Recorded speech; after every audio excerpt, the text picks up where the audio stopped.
In the heart of Damascus, the Iranian embassy stands in symbolic disarray. Shattered glass, torn fragments of the Iranian flag, and defaced posters of Supreme Leader Ayatollah Ali Khamenei litter the floors, telling a story of decline and discontent. Among the debris lie the remnants of a larger-than-life image of Qasem Soleimani, the late commander of the Islamic Revolutionary Guard Corps, IRGC, who was assassinated by the United States under the orders of then-President Donald Trump. The embassy, once a hallmark of Iran's influence in Syria, now reflects the crumbling pillars of its regional strategy. The overthrow of Bashar al-Assad's regime has dealt a significant blow to Iran's long-held ambitions in the Middle East. Syria was not just an ally but a critical conduit for Iran's ideological and geopolitical objectives. With Assad's fall, Tehran faces a shifting regional landscape, one where its carefully constructed network of influence is increasingly fragmented, and its strategic aspirations are being tested as never before. Iran's involvement in the Middle East has long been portrayed as a fight against Israeli aggression, positioning itself as the defender of the oppressed and the leader of the so-called Axis of Resistance. This network, comprising Hezbollah in Lebanon, Hamas in Gaza, the Houthis in Yemen, and various Shia militias in Iraq, has been Iran's primary tool for asserting its influence. But the reality of Iran's ambitions goes far beyond its rivalry with Israel. A closer examination reveals that Tehran's objectives are deeply rooted in a desire to counter Saudi Arabia's influence, secure dominance over the Persian Gulf, and establish itself as the leading power in the Islamic world. While Israel is a convenient and ideologically charged adversary, Iran's regional policies often suggest a greater concern with Saudi Arabia, its chief rival in the battle for dominance in the Islamic world. The two nations represent competing visions. Iran champions its revolutionary Shia ideology, while Saudi Arabia positions itself as the guardian of Sunni Islam and the holy cities of Mecca and Medina.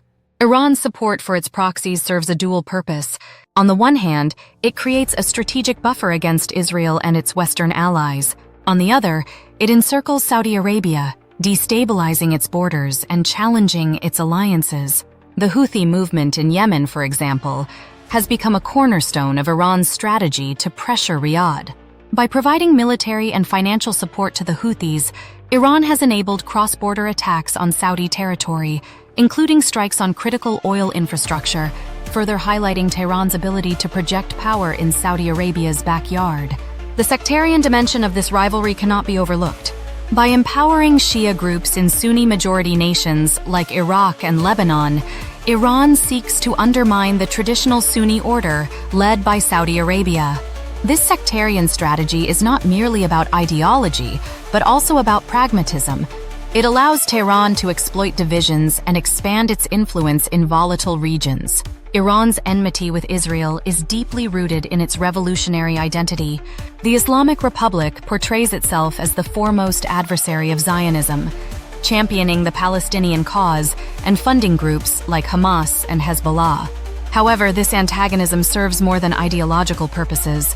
By positioning itself against Israel, Iran secures its role as a leader in the Muslim world, garnering support from those who oppose Israeli policies.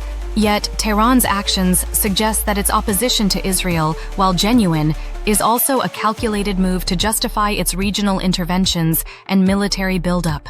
Supporting anti-Israel groups not only diverts international scrutiny, but also reinforces Iran's domestic narrative, portraying the regime as a defender of Islam against external threats. In recent years, however, this narrative has been challenged. The Abraham Accords, which normalized relations between Israel and several Arab states, including the UAE and Bahrain, signal a growing realignment in the Middle East. This newfound collaboration between Israel and Gulf nations threatens to isolate Iran diplomatically and militarily, forcing Tehran to double down on its proxy strategies to maintain relevance. For decades, Syria was central to Iran's regional strategy. The Assad family, with its Alawite roots, maintained a strong alliance with Tehran, enabling Iran to establish a land bridge to Hezbollah in Lebanon. Syria served as a vital supply route for Iranian weapons, fighters, and logistical support, solidifying Iran's influence across the Levant. When the Syrian civil war broke out in 2011, Iran invested heavily in propping up Bashar al-Assad's regime, committing billions of dollars in financial aid, military advisors, and weapons. This intervention came at a high cost. Over 2,000 Iranian soldiers and commanders were killed in the conflict, and Tehran's financial resources were stretched thin. Now, with Assad's regime overthrown, Iran faces a major strategic void. The loss of Syria not only weakens its supply lines to Hezbollah, but also undermines its broader influence in the Levant. This setback has left Iran scrambling to reassess its regional priorities at a time when its proxies are under increasing pressure. The cracks in Iran's axis of resistance are becoming increasingly visible. In Lebanon, Hezbollah is struggling with internal dissent and financial constraints. In Iraq, Shia militias have faced diminishing public support amid accusations of corruption and violence. Even Hamas, once a close ally, has sought to distance itself from Tehran in recent years. The Houthis in Yemen remain a key ally, but their reach is limited compared to the broader ambitions Iran once harbored.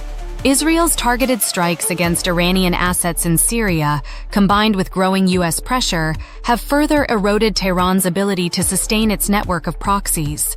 The assassination of key figures like Qasem Soleimani and Hamas leader Ismail Haniyeh in Tehran has dealt psychological blows to the regime, signaling its vulnerability.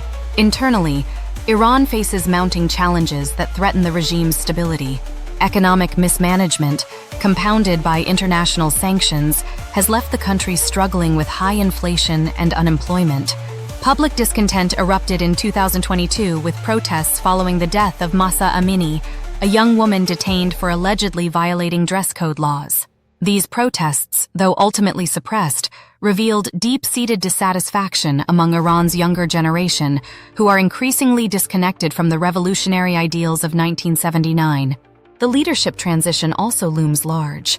At 85, Ayatollah Khamenei faces the daunting task of securing a successor who can preserve the regime's continuity while navigating these turbulent times. The uncertainty surrounding this transition adds to the regime's vulnerabilities. In the face of regional setbacks and domestic challenges, Iran may pivot toward its nuclear program as a means of securing its position. The collapse of the 2015 nuclear deal under Donald Trump's administration has given Tehran an opportunity to accelerate its uranium enrichment activities. According to the International Atomic Energy Agency, IAEA, Iran has increased enrichment levels to 60%, far exceeding the limits set by the agreement. While Tehran insists its nuclear program is for peaceful purposes, Western powers fear it is edging closer to weapons-grade capabilities. A nuclear-armed Iran would significantly alter the balance of power in the Middle East, potentially giving Tehran the leverage it seeks against both Israel and Saudi Arabia. As Donald Trump prepares for another term in the White House, Iran faces an uncertain future. Trump's return could mean a renewed campaign of maximum pressure, but it may also open the door for negotiations. Some analysts believe Trump, as a dealmaker, could seek a new agreement to curb Iran's nuclear ambitions while easing sanctions. Others warn that increased pressure could backfire, pushing Tehran toward greater confrontation. For Iran, the stakes have never been higher. Its regional influence is waning, its economy is faltering, and its people are restless. Yet, the regime has proven remarkably resilient, capable of adapting to challenges and leveraging its remaining strengths. Whether it chooses to escalate tensions, pursue diplomacy, or focus on domestic reforms will determine not only its own fate, but also the broader dynamics of the Middle East. The defaced portraits in Damascus are more than just symbols of loss. They are reminders of the fragility of a strategy built on proxy wars and ideological battles. Iran's path forward will require not just resilience, but a fundamental reassessment of its goals and priorities in an ever-changing region. Subscribe to stay updated on key geopolitical topics. Like to show your support and help more people discover this content. Comment to share your thoughts. Let's discuss and learn together. Your engagement drives meaningful conversations,